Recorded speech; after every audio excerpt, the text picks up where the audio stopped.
Most important ہے اسلام کے بارے میں پڑھنا.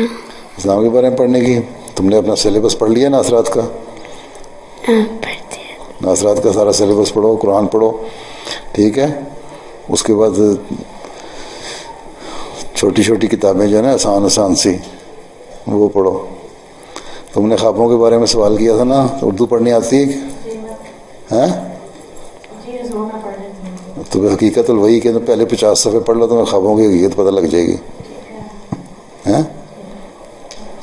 ٹھیک ہے.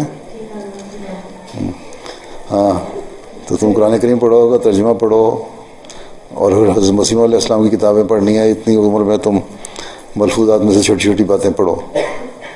ٹھیک. اور دوسری والے سوال ہے کہ آپ کا فیوریٹ ڈش کیا ہے کھانا کا؟ آپ کا فیوریٹ ڈش کیا ہے کھانا کا؟ کھانا